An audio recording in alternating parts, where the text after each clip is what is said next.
لک الحمد یا اللہ الصلاۃ والسلام علیک یا رسول اللہ اما بعد۔ سلسلہ ہے اللہ والوں کے تذکرے کا۔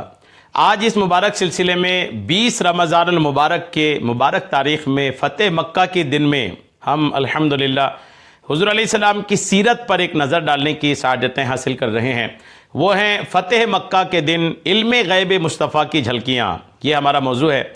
جس مکہ شریف کو فتح کرنے کا واقعہ 20 رمضان کو ہوا تھا، فتح مکہ اور فتح مکہ سے تعلق رکھنے والی باتوں میں آقا کریم علیہ السلام سے علم غیب کے جو معاملات ظاہر ہوئے تھے، علم غیب کی جو جھلکیاں دنیا نے دیکھی تھی، آ جائیے اس میں سے کچھ باتیں میں آپ کو پیش کرنے کی سعادتیں حاصل کر رہا ہوں۔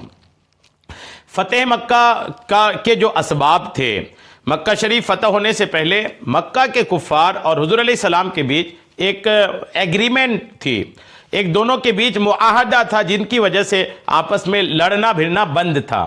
پھر ایک وقت ایسا آیا کہ مکہ کے کفار نے ہی اس ایگریمنٹ کو توڑا، اس عہد کو توڑا، اور جب اس کو توڑا تو پھر ایک جنگ کا راستہ کھلا، اور پھر فتح مکہ کی صورت میں کفار نے اس عہد کو، اس ایگریمنٹ کو توڑنے کا خمیازہ بھگتنا ان کو پڑا۔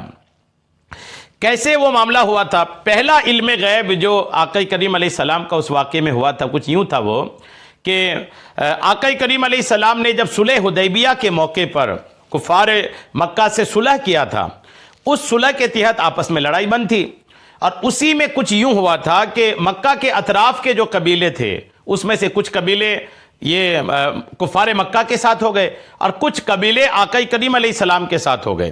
لڑنا نہیں ہے، لیکن سپورٹنگ رول میں کہ کون کس کا سپورٹ کر رہا ہے۔ انہی قبیلوں میں ایک قبیلہ تھا، قبیلہ بنو خزاعہ۔ یہ قبیلہ ہمارے نبی کے حلیف تھے، یعنی آقا کریم علیہ السلام کے دوست قبیلہ، مسلمانوں کے دوست قبیلوں میں یہ قبیلہ تھا، قبیلہ بنو خزاعہ۔ اور قریش اور ان کے جو حلیف قبیلے تھے، جو قریش کے حلیف قبیلوں میں، قریش کے دوست قبیلوں میں ایک قبیلہ تھا، قبیلہ بنو کنانہ۔ اس قبیلے کی دشمنی تھی بنو خزاعہ سے۔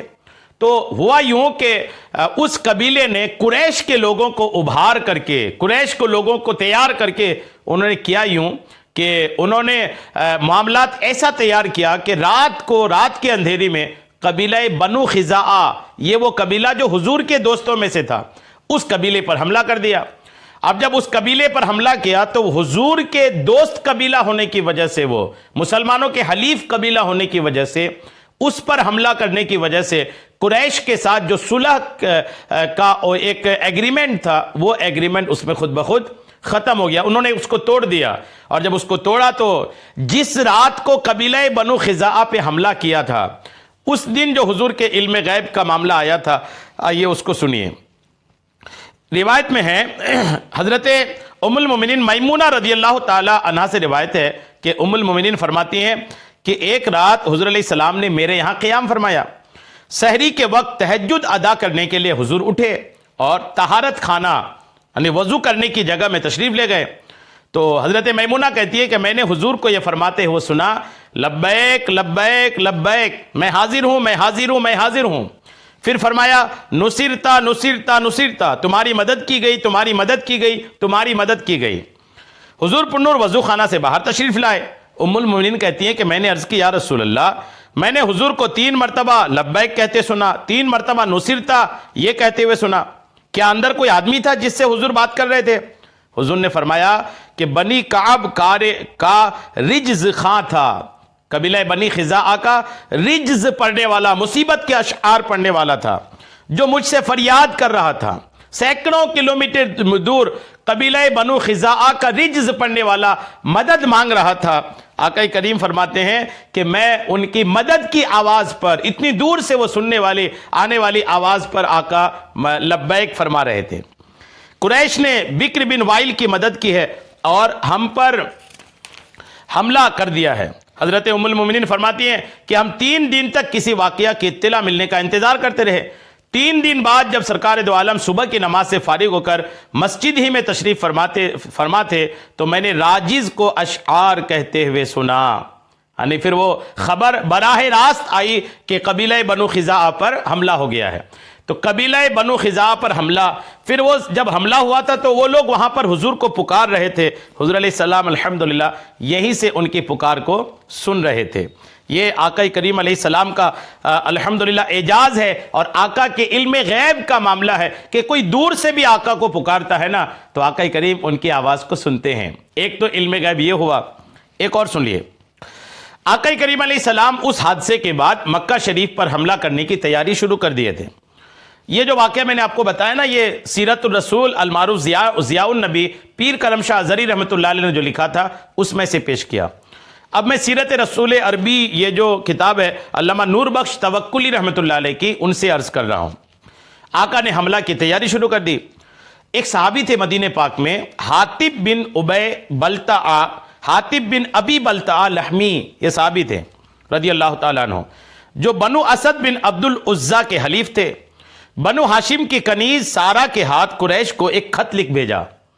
مدینہ پاک میں تھے، ہجرت کر کے مدینہ آئے تھے، لیکن یہ جو ہے نا وہ انہوں نے مکہ کے لوگوں کو ایک خط لکھ بھیجا جس میں حضور کی جنگی تیاری کی خبر تھی۔ یعنی ایک طریقے سے آقا مدینہ پاک میں حملے کی جو تیاری کر رہے تھے نا، وہ سارا خط لکھ کر حضرت حاطب بن ابی بلتع لحمی، انہوں نے خط لکھ کر کے مکہ والوں کو آگاہ کرنا چاہا۔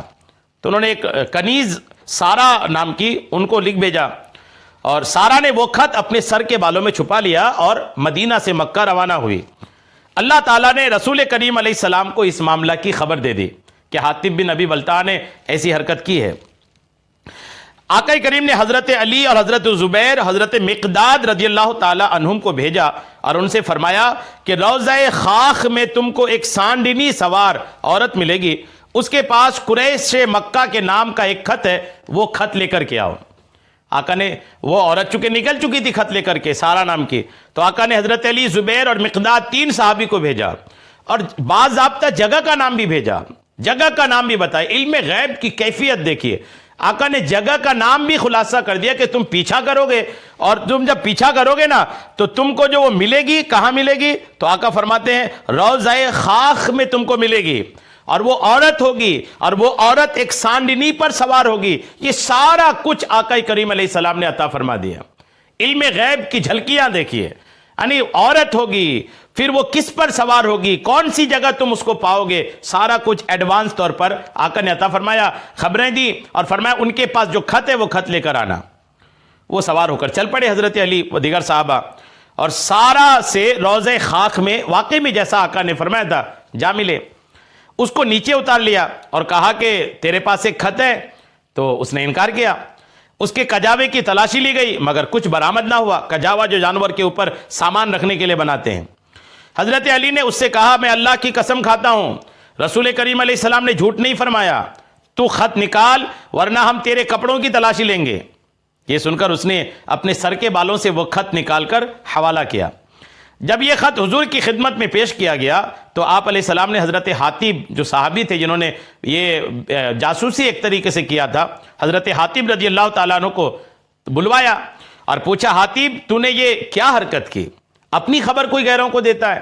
حاطب نے یوں عرض کیا یا رسول اللہ میرے بارے میں کوئی فیصلہ کرنے گمان کرنے میں جلدی نہ کیجیے، میں دین سے نہیں پھرا ہوں، میں مسلمان ہی ہوں، میرے بال بچے مکہ میں قریش کے پاس ہیں، اور آپ کے ساتھ جو مہاجرین ہیں قریش میں ان کے رشتے موجود ہیں، رشتے دار ہیں جن کے سبب سے وہ ان کے بال بچوں کی حفاظت کریں گے، مگر میرا قریش میں کوئی رشتے دار نہیں ہے۔ یا رسول اللہ آپ کے پاس جو قریش کے لوگ ہجرت کر کے آئے ہیں ان کا کوئی نہ کوئی مکہ میں ہے جو ان کے گھر بار زمین جائیداد کی حفاظت کرتے ہیں، میرے بیوی بچے گھر میں ہیں لیکن میرا کوئی رشتے دار نہیں ہے جو میرے بیوی بچوں کی حفاظت کریں۔ میں اپنے گھر والوں کے بچاؤ کے لیے میں نے یہ ہیلا کیا کہ قریش پر یہ احسان کروں تاکہ اس کے بدلے میں وہ میرے بال بچوں کی حفاظت کریں۔ رسول کریم علیہ السلام نے فرمایا کہ حاطب سچ کہتا ہے، اس کے ایمان میں کوئی کمی نہیں ہے۔ حضرت عمر بے تاب ہو کر عرض کیا یا رسول اللہ مجھے اجازت دیجئے کہ میں اس منافق کا سر اڑا دوں۔ آقا نے فرمایا کہ حاطب اصحاب بدر میں سے ہے، بدری صحابی یعنی جنگ بدر میں شریک ہوئے تھے۔ یہ تجھے معلوم نہیں عمر کہ بے شک اللہ نے اہل بدر پر مطلع ہو کر ارشاد فرمایا ہے کہ اعملوا ما شئتم فقد غفرت لکم، غرض باوجود ایسے سنگین جرم کے آپ علیہ السلام نے حضرت حاطب کو معاف فرما دیا۔ تو یہ تو واقعہ ہوا. حضرت حاتب الحمدللہ پکے سچے صحابی ہیں. بس ایک بات اپنے گھر والوں کی محبت میں انہوں نے یہ ہلکی جاسوسی کرنے کی ایک طریقے سے جرأت کیا تھا، لیکن ان کے علم، ان کے ایمان میں، یقین میں، رسول اللہ کی محبت میں کوئی کمی ہرگز نہیں تھی. تو یہ سچے صحابی بھی ہیں. لیکن آقا کا علم غیب جو ہمارا موضوع ہے، آپ نے دیکھا کہ آقا کریم علیہ السلام نے کس طریقے سے پورے واقعہ کی خبر عطا فرمایا. حضرت عثمان بن ابی طلحہ رضی اللہ تعالیٰ عنہ کا بیان ہے کہ ہجرت سے پہلے مجھے رسول اللہ مکہ میں ملے. آپ نے مجھے دعوت اسلام دی. ہجرت سے پہلے حضور علیہ السلام جب ہجرت نہیں کیے تھے، مکہ شریف میں عثمان بن ابو طلحہ سے ملے اور انہیں اسلام کی دعوت دی. تو عثمان بن ابو طلحہ کہتے ہیں کہ میں نے کہا اے محمد، تجھ سے تعجب ہے کہ تو چاہتا ہے کہ میں تیری پیروی کروں، حالانکہ تو نے اپنی قوم کے دین کی مخالفت کی ہے اور ایک نیا دین لایا ہے. ہم جاہلیت میں کعبہ کو دوشنبہ اور پنجشنبہ کے دن کھولا کرتے تھے. ایک دن رسول کریم علیہ السلام لوگوں کے ساتھ کعبہ میں داخل ہونے کے ارادے سے آئے. عثمان بن ابی طلحہ یہ کعبے کے چابی بردار تھے، کعبے کی چابیاں ان کے پاس رہتی تھی. یہ کہتے ہیں کہ میں نے رسول اللہ کے ساتھ سخت کلامی کی اور آپ کو برا بلا کہا، مگر آپ علیہ السلام نے درگزر کیا، میری باتوں کی طرف توجہ نہ دیا اور فرمایا عثمان، تو یقیناً ان قریب ایک دن اس کنجی کو، ان چابیوں کو میرے ہاتھ میں دیکھے گا کہ جہاں چاہوں رکھ دوں. آقا نے فرمایا عثمان تو آج مجھے برا بلا کہہ رہا ہے، یہ ہجرت سے پہلے کی بات ہے. آقا نے فرمایا ایک دن ایسا آئے گا کہ یہ چابی میرے پاس ہوگی اور میں جس کو چاہوں گا یہ چابی عطا کروں گا. عثمان کہتے ہیں میں نے کہا اس دن، یعنی جس دن ایسا ہوگا اس دن قریش ہلاک ہو جائیں گے اور ذلیل ہو جائیں گے. حضور نے فرمایا نہیں، بلکہ زندہ رہیں گے اور عزت پائیں گے. اور اتنا بولنے کے بعد حضور علیہ السلام کعبہ میں داخل ہو گئے. آپ علیہ السلام کے اس ارشاد پر عثمان بن ابو طلحہ کہتے ہیں کہ مجھ پر ان کا فرمانا اثر کیا. میں نے گمان کیا کہ جیسا آپ نے مجھ سے فرمایا عنقریب ویسا ہی ہو جائے گا. اور یہ کہتے ہیں کہ میں نے ارادہ کیا کہ مسلمان ہو جاؤں، مگر میری قوم مجھ سے نہایت سخت کلامی کرنے لگی. قوم کی وجہ سے یہ عثمان بن طلحہ اس وقت مسلمان نہیں ہوئے. جب فتح مکہ کا دن آیا، دن گزرتا گیا، جب مکہ شریف فتح ہوا تو آقا کریم علیہ السلام نے عثمان بن ابو طلحہ سے فرمایا عثمان کنجی لاؤ. کئی سال پہلے جو آقا نے فرمایا تھا آج وہ ہو رہا تھا. آقا نے فرمایا عثمان کنجی لاؤ. آپ نے کنجی، عثمان بن ابو طلحہ کہتے ہیں، عثمان بن طلحہ کہتے ہیں کہ آقا کریم علیہ السلام نے کنجی مجھ سے لے لی. پھر وہ کنجی لے کر آقا نے مجھے واپس دے دی. فرمایا لو یہ پہلے سے تمہاری ہے اور تمہارے ہی پاس رہے گی، ظالم کے سوا اسے کوئی تم سے نہیں چھینے گا.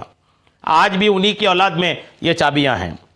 عثمان بن طلحہ رضی اللہ تعالیٰ عنہ، اللہ عز و جل نے تم کو اپنے گھر کا امین بنایا ہے، پس اس گھر کی خدمت کے سبب سے جو کچھ تمہیں ملے اسے دستور شرعی کے موافق کھاؤ. اب جب میں نے پیٹھ پھیری، عثمان بن طلحہ کہتے ہیں جب میں نے پیٹھ پھیری آپ علیہ السلام نے مجھے پکارا، یعنی یہ فتح مکہ کے دن کی بات ہے. آقا نے پکارا تو کہتے میں حاضر ہوا. تو آقا نے فرمایا کیا وہ بات نہ ہوئی جو میں نے تجھ سے کہی تھی کہ ایک دن میں تم سے چابی لوں گا اور جس کو چاہوں گا دوں گا؟ آقا نے فرمایا جو سا میں کہا تھا ویسا ہوا؟ تو آپ کہتے ہیں کہ آقا نے فرمایا کہ ویسا ہی، جیسا میں نے کہا تھا تجھ سے ویسا ہی ہوا. اس پر مجھے ہجرت سے پہلے مکہ میں آپ علیہ السلام کا وہ قول یاد آ گیا. میں نے عرض کیا ہاں وہ بات ہو گئی. اور پھر اتنا کہنے کے بعد عثمان بن طلحہ نے کہا کہ میں گواہی دیتا ہوں کہ آپ اللہ کے رسول ہیں. الحمدللہ. اس حدیث پاک میں 3 پیشین گوئیاں ہیں، 3 غیب کی خبریں ہیں اور وہ تینوں کی تینوں غیب کی خبریں الحمدللہ پوری ہوئیں. کیا شان ہے آقا کریم علیہ السلام کی. اس روز یعنی فتح مکہ کے دن دیر تک آقا کریم علیہ السلام مسجد میں رونق افروز رہے. نماز کا وقت آیا تو آپ علیہ السلام کے حکم سے حضرت بلال نے کعبے کی چھت پر اذان کہی. ابو سفیان بن حرب اور عتاب بن اسید اور حارث بن ہشام کعبہ کے صحن میں بیٹھے ہوئے تھے. اذان کی آواز سن کر عتاب بولا خدا نے اسید کو یہ عزت بخشی کہ اس نے یہ آواز نہ سنی ورنہ اسے وہ تکلیف پہنچتی. اذان کی آواز سے ان لوگوں کو تکلیف ہو رہی تھی. حارث بولا خدا کی قسم اگر یہ حق ہوتا تو میں اس کی پیروی کرتا. حضرت ابو سفیان بھی وہاں پر تھے. انہوں نے کہا میں تو کچھ نہیں کہتا، اگر کہوں تو یہ آس پاس کی جو کنکریاں ہیں ان کو میرے بات کی خبر دے دیں گی. یعنی حضرت ابو سفیان کو بتا تھا کہ اگر ان کے پیٹھ پیچھے بھی ان کے خلاف کچھ بولے نا تو ان کو خبر ہو جاتی ہے. جی ہاں، جب آقا کریم علیہ السلام ان لوگوں کے پاس سے ہو کر نکلے، یہ جو تینوں گفتگو کر رہے تھے نا، آقا اتفاق سے ان کے قریب سے نکلے تو آقا نے ان تینوں کو فرمایا کہ تمہاری باتیں مجھے معلوم ہو گئی ہیں، تم میرے پیٹھ پیچھے کیا بول رہے تھے، تم نے ایسا ایسا کہا ہے۔ حارث و عتاب یہ سنتے ہی کہنے لگے کہ ہم گواہی دیتے ہیں کہ آپ اللہ کے رسول ہیں۔ یعنی غیب کی خبر سن کر کے وہ مسلمان ہو گئے، ان باتوں کی اطلاع کسی اور کو نہ تھی، ورنہ ہم کہہ دیتے کہ اس نے آپ کو بتا دی۔ الحمدللہ، یعنی یہ غیب کی خبریں انہوں نے جب دیکھا سنا تو آقا کے ہاتھ میں اسلام قبول کر لیے۔ یہ 3 واقعہ میں نے سنایا جس میں کئی طرح کی غیب کی خبریں فتح مکہ کے دن آقا کریم علیہ السلام سے ظاہر ہوئیں۔ اس کے بعد بھی کچھ لوگ ایسے کیا کہا جائے ان کو، آقا کریم کی شان کے خلاف باتیں کرتے ہوئے کہتے ہیں کہ آقا کو علم غیب نہیں تھا۔ اللہ کریم نے آقا کریم کو بہت سے غیب کا علم عطا فرمایا تھا۔ اللہ کریم ہم سب کو ہدایت پر قائم دائم رکھے، آمین، بجاہ النبی الامین صلی اللہ تعالی علیہ وسلم۔